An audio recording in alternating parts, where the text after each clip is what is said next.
তা বলতে আপনাকে মাধ্যমে স্বাগত। দাদা, আমরা দেখলাম আবার আরজি করে এলেন সিট, এবং সেই সঙ্গে সিবিআই যিনি নতুন তদন্তকারী অফিসার তিনি, কি বলবেন, কি মনে হচ্ছে আবার কেন এলেন? দেখুন, আগের যে তদন্তকারী অফিসার ছিল তার এগেনস্টে আমাদের বেশ কিছু অভিযোগ ছিল, বিশেষ করে ভিকটিমের মা বাবার পক্ষ থেকে, এবং আমিও ছিলাম।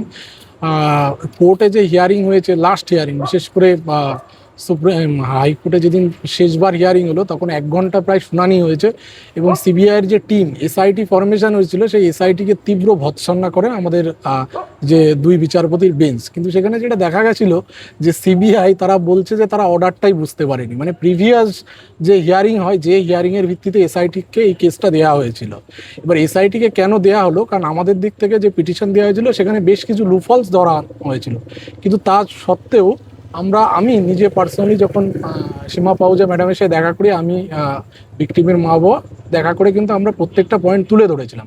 তারা কিন্তু তার সদুত্তর দিতে পারেনি এবং বলেছিল আমরা খতিয়ে দেখব, কিন্তু সেগুলো খতিয়ে দেখে ওই একের পর এক শিয়ালদা কোর্টে স্ট্যাটাস রিপোর্ট জমা দেয়, কিন্তু তাদের দেখা যাচ্ছে যে ওই 1 নম্বরের পয়েন্ট 5 নম্বর, 5 নম্বর এটা 7 নম্বর, এইভাবেই দিতে থাকছে। এবং তার পরবর্তীকালে আপনারা দেখবেন যে এক্স জাস্টিস প্লাস বিজেপির এখন বর্তমান এমপি অভিজিৎ গাঙ্গুলি স্যার আসেন আরজি করে একদিন, যে 8 তলায় একটা ওটি কমপ্লেক্সের ভিতর রুম, যে রুমটা দীর্ঘদিন ধরে ওইভাবেই বন্ধ করা ছিল, কিন্তু সিবিআইকে প্রায় 1.5 থেকে 2 বছর, সীমা পাহুজাকে ম্যাডামকে আমি নিজেও বলেছি এবং অভয়ের বাবা মাও কাউকে বারবার বলেছে, কিন্তু তার সত্ত্বেও সেটাকে সিএফএসএল করতে চায়নি। এবং অভিজিৎ গাঙ্গুলি স্যার এসে একটা ভিডিও করে ওই জায়গাটা পুরোটা কিন্তু দেখিয়েছে। তার পিছন দিয়ে একটা সিঁড়ি আছে, যদি কোনো ক্রিমিনাল ওখান দিয়ে কোনো ক্রাইম করে বেরিয়ে যায় তাহলে কিন্তু ধরা পড়বে না। তো সমস্ত রুটটা দেখানো হয়েছে, এবং দেখানোর পরেও কিন্তু সীমা পাহুজা ম্যাডামের কোনো রকম টনক নড়েনি। যেটা করলো, নতুন যে এসআইটি টিম ফরমেশন হলো জয়েন্ট ডিরেক্টর অনুরাগ কুমারের নেতৃত্বে, তখন হচ্ছে যে উনি প্রথমবার আসলেন এবং এসে ওনাদের টিমটা হচ্ছে ওই রুমের সিলটা ভেঙে ঢুকেছিলেন, এবং সেখানে কাউকে ঢুকতে দেয়নি। ওনারা সম্ভবত ভিডিওগ্রাফি করেছেন, করে ওনারা বাইরে বেরিয়ে সিল মেরে আবার ওখান থেকে বেরিয়ে গেছে। এখন ব্যাপারটা হচ্ছে যে এইটা তো করা উচিত ছিল প্রথমেই, তাহলে। এবং ডেফিনেটলি দেখুন, তারপরে হাইকোর্টে যখন হিয়ারিং হয়, হাইকোর্টে হিয়ারিংয়ে সীমা পাহুজা ম্যাডামের গাফিলতি পাওয়া গেছে। এবং আরেকটা ব্যাপার হচ্ছে যে নতুন মুখ্যমন্ত্রী শুভেন্দু অধিকারী মহাশয় তিনি এসেই প্রথম 3 জন পুলিশ অফিসারকে সাসপেন্ড করলেন। এবং 3 জন আইপিএস অফিসারকে কি রাতারাতি সাসপেন্ড করা যায় না? তাদের এগেনস্টে প্রাইমা ফেসি কিছু এভিডেন্স পেয়েছিলেন বলেই সাসপেন্ড করা হয়েছে। এইবার করার পরে তাদের এগেনস্টে এনকোয়ারি চলছে, তাহলে এটা কেন সিবিআই করলো না? এটা তো প্রথম প্রশ্ন। এটা সিবিআই এর করা উচিত ছিল। এবং ভিকটিমের ফ্যামিলি বা আমাদের তরফ থেকে আইনজীবীরা বারবার যে অভিযোগ করেছে, সেই অভিযোগের সারবত্তা নেই, এটা তো একদম নয়, তারা করেনি।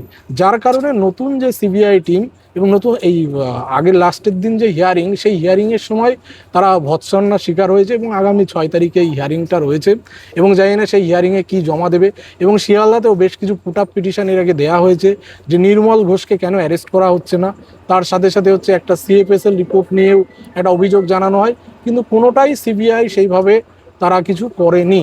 যার কারণেই কিন্তু আমরা বারবার অভিযোগ তুলেছি। এখন দেখুন, এখন নতুন টিম তৈরি হয়ে এসছে, নতুন টিমের আয়ও হচ্ছে তদন্তকারী অফিসারও চেঞ্জ হলো। সন্দীপনা গড় ম্যাডাম, যিনি অ্যাডিশনাল এসপি, তাকে ইনভেস্টিগেটিং অফিসার হিসেবে, সন্দীপনী গড় ইনভেস্টিগেটিং অফিসার হয়েছেন।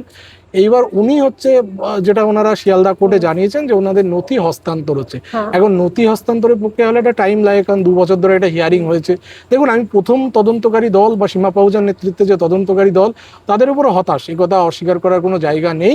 কিন্তু এখন যে নতুন দল এসছে, তাকে এখন আমি তো হঠাৎ করেই বলতে পারি না যে তাদের উপর ভরসা নেই, কারণ সিবিআই একমাত্র প্রিমিয়ার ইনভেস্টিগেটিং এজেন্সি। আপনি তাদের বাইরে যাবেন কোথায়? যদিও আমরা আগের দিন, শেষ দিন হাইকোর্টে হিয়ারিং এর সময় আমরা বারবার কিন্তু বলার চেষ্টা করেছিলাম যে সিবিআই যে সিবিআই থেকে ছাড়িয়ে আমাদের যদি রাজ্যের যে রয়েছে এসআইটি ফরমেশন করে দরকার হলে সিআইডির হাতে দেওয়া যেতে পারে, এটা নিয়ে আমরা আবেদন করতে চাইছিলাম। কিন্তু তখন মাননীয় বিচারপতিরা যেটা জানান যে না, সিবিআই এর উপরে ভরসা রাখতে হবে, যেহেতু এটা নতুন টিম, তাদের এখনো আয়ও ফরমেশন হয়নি, মানে তৈরি হয়নি, আয়ও আর কি ঠিক করেনি তাদের বেসিক্যালি। এবার তারা বললো আমরা অর্ডার বুঝতে পারিনি। হাইকোর্ট বলতে চাইলো যে যেহেতু অর্ডারটা এসআইটিকে দেওয়া হচ্ছে, তার মানে জয়েন্ট ডিরেক্টর নেতৃত্বে, তার মানে আয়ও রিলিজড হয়ে গেছে আগের যিনি আয়ও ছিলেন। তো নতুন আয়র নাম তো আমরা এই জাস্ট কয়েকদিন আগেই সন্দীপনী গড়, যাকে আমি রিসেন্টলি জানতে পারলাম। তো এখন তিনি, কালকে যেটা আমি জানি, আরজি করে কাউকে ঢুকতে দেয়নি, ওনারা বিল্ডিংয়ের কোথায় কোথায় গেছিলেন সেই ব্যাপারে আমাদের কাছে তথ্য নেই, বা যেটুকু জানি সেটুকু আমি ডিসক্লোজ করতে পারবো না। তো আশা করছি এই টিম তদন্ত করবে। দেখুন, ভিকটিমের মা বাবা ভরসা রেখেছে সিবিআই এর উপরে, অনাস্থা আমাদের আগের টিমের প্রতি ছিল, এখনো আছে, যে সিবিআই টিম কেন আগের বার আমরা এতগুলো লুফলস ধরিয়ে দেওয়ার পরেও তারা কিছু করলো না কেন। কিন্তু এই টিমের উপরে আশা করছি, ভরসা রাখছি তারা করবে। এখন দেখা যাক এসআইটি। এই যে ওনারা নতুন তদন্তকারী অফিসার তিনি এবং পুরো টিম আবার এলো আরজি করে, এবং সেই সঙ্গে আগামী 6 তারিখ আবার হাইকোর্টে মামলাটি উঠবে, আপনার কি মনে হয়? আপনি দেখুন, আশাবাদী? দেখুন, আশা রাখা ছাড়া তো উপায় নেই। আমরা সবসময় আশা রেখেই চলেছি, আর 2 বছর ধরে আশা রেখে চলেছি। ভারতবর্ষের দেখুন, সব থেকে আপনাকে কোর্টের উপরেই ভরসা রাখতে হবে। সামনেই আমরা 9ই সেটাই আগস্ট। করছি। 9ই আগস্টে 2 বছর হচ্ছে যে সেই ভয়ঙ্কর রাজ্যে আরজি করে আমরা এখন বসে আছি। সেই 9ই আগস্ট এই ঘটনা ঘটেছিল, এর থেকে তো খারাপ কিছু হতে পারে না। কিন্তু আমাদের দেশে ইন্ডিয়ান জুডিশিয়ারিতে টাইম লাগে, এটাও ঠিক কথা, আমি অস্বীকার করবো না। প্রচুর কেস আমি স্টাডি করেছি, যে কেসে আমি দেখেছি যে নো ওয়ান কিল জেসিকা বলে মুভিও বেরিয়ে গেছিল, তারপরেও কিন্তু জাস্টিস পেয়েছে। বা এটা নিয়েও অনেকে বলা বলি করেছে নো ওয়ান কিল অভয়া। দেখুন, আমি এই তত্ত্বে বিশ্বাসী নই। আমি একটা জিনিস বুঝি, কোনো না কোনো সময় দেখুন আমাদের ডাক্তারদের ভিতরে যেমন সন্দীপ ঘোষের মধ্যে ক্রিমিনাল তৈরি হয়, তেমনি যেমন অভিজিৎ গাঙ্গুলি স্যার বলেছেন যে এই সীমা পাউজা কেন তদন্ত করলেন না, কি জন্য করলেন না, তিনি কম্প্রোমাইজড কিনা, এই নিয়ে প্রশ্ন তুলেছিলেন। একই প্রশ্ন আমারও।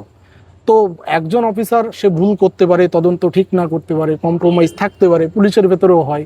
সব দল এরকম হবে তা তো নয়। এটুকু তো আশা করতে পারি, কোনো না কোনো দল তো জাস্টিস দেবেই। তো আশা করছি এই নতুন তদন্তকারী দল, তাদের কাছ থেকে আমরা হতাশ হব না, সে আশা আমরা রাখছি। যেহেতু ভিকটিমের মা বাবা ভরসা রাখছে, কোর্ট ভরসা রাখছে। দেখুন, আগের দিনে যে হিয়ারিং হয়েছে সেখানে কিন্তু আমাদের কিছু বলা লাগেনি, হাইকোর্ট ভৎসনা করেছে। হাইকোর্টকে কিন্তু আগামী 6 তারিখে উত্তর দিতে, এবং হাইকোর্ট নিজে বলেছে আপনারা বিচার দেবেন কি দেবেন না, দিতে পারবেন কি পারবেন না, আপনারা বলে দিন যে তথ্য প্রমাণ লোপাট হয়েছে কি হয়নি, নাহলে বলে দিন যে তথ্য প্রমাণ লোপাট হয়নি।